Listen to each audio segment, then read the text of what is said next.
Third start की थी जिसका नाम है बेटा रेन ऑन द रूफ, यानी छत पर आने वाली या गिरने वाली बारिश। और इसको लिखा किसने बेटा? पॉटर्स फिन्नी ने। फर्स्ट स्टेंजा में मैंने आपको बताया था बरसात से शुरू होने से पहले की घटना और बाद की घटना, और इस स्टेंजा में बेटा बरसात के बाद जो पॉइंट के मन में फीलिंग्स आती हैं, जो वो सोचता है, उसके बारे में इसमें बताया गया है। तो देखिए बेटा स्टेंजा 2, एवरी टिंकल, एवरी यानी प्रत्येक, टिंकल का मतलब होता है बेटा टप टप की आवाज, टिंकल का मतलब टप टप की आवाज, प्रत्येक टप टप की आवाज ऑन द सिंगल्स, सिंगल का मतलब होता है बेटा छत पर लगी टाइल्स, छत पर लगी टाइल्स। तो छत पर लगी टाइल्सों पर जो बरसात की बूंदों की टप टप की आवाज होती है, वो रखती है एन इको, इको का मतलब होता है बेटा प्रतिध्वनि, इन द हार्ट, मेरे हृदय में। तो वो कह रहा है कि जब छत पर लगी हुई टाइल्सों पर बरसात की बूंदें टप टप की आवाज करती है तो वो मेरे हृदय में प्रतिध्वनि उत्पन्न करती है, और प्रतिध्वनि उत्पन्न करने का मतलब है बेटा गूंजना। तो यानी टप टप की आवाज उसके हृदय में गूंजने लगती है। दोबारा समझिए पॉइंट क्या कहना चाह रहा है कि जब बरसात की बूंदें छत पर लगी टाइल्स से टकराती हैं तो वो टप टप की आवाज करती है और वो आवाजें उसके हृदय में गूंजती है। एंड ए थाउजेंड और हजारों, ड्रीमी यानी सपने से भरी हुई, और फैंसीज का मतलब क्या होता है बेटा? कल्पनाएं। फैंसीज का मतलब क्या होता है? कल्पनाएं।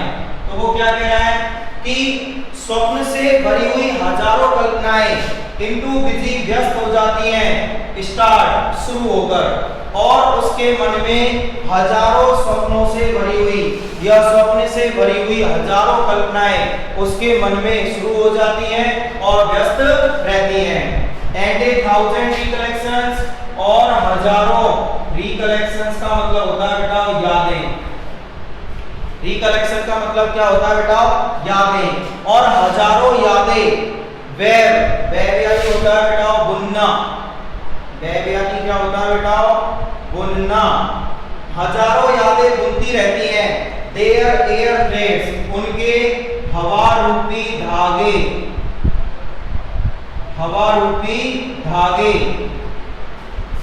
इनटू द बूप, बूप का मतलब होता है बेटा बाना, बाना का मतलब है एक तरीके का बेटा औजार आता है वो गोलाई का, आपने देखा होगा जो घरों में कढ़ाई वगैरह करने के लिए यूज में लिया जाता है। तो बेटा हजारों यादें बुनती रहती है उनके हवा रूपी धागे, कहां पर? इनटू द बूप यानी बाने में। इसका मतलब क्या निकला?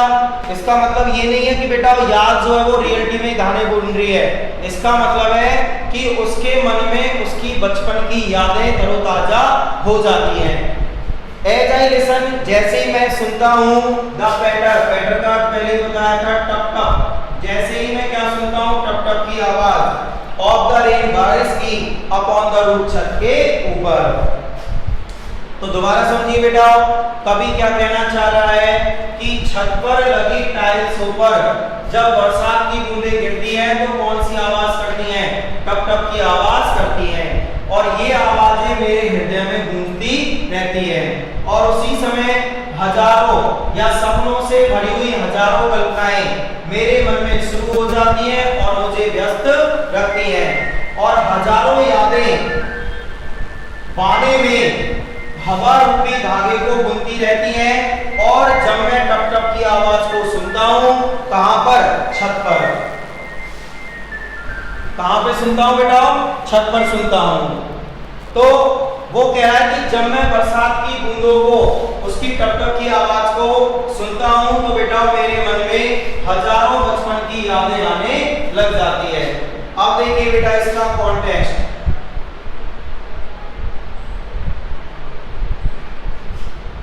in these lines,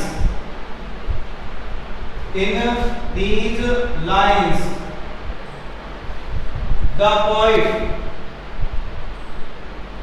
describes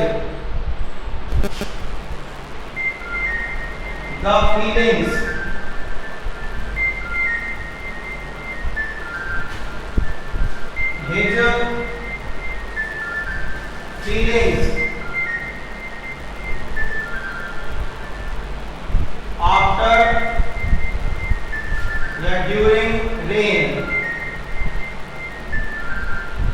तो बरसात के दौरान उसके मन में जो फीलिंग्स आती हैं, पोएट उनका क्या कर रहा है बेटा, यहाँ पे वर्णन कर रहा है। ठीक है बेटा, तो ये है इसका कॉन्टेक्स्ट। लास्ट स्टेंजा इसका हम कल देखेंगे। ठीक है बेटा, लिख लीजिए कॉन्टेक्स्ट को।